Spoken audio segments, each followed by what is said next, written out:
7 बज गया था, अभी तक कोई लिफ्ट नहीं मिला था और ना ही रुकने की कोई जगह मिल रही थी।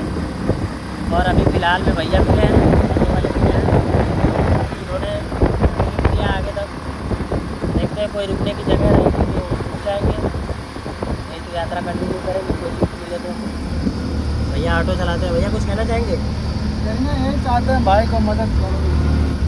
चलिए भैया, बहुत बहुत धन्यवाद, आप लिफ्ट दिए। बहुत काफ़ी दूर से मैं लिफ्ट देख रहा था कि कोई लिफ्ट मिल जाए या पेट्रोल पंप मिल जाए,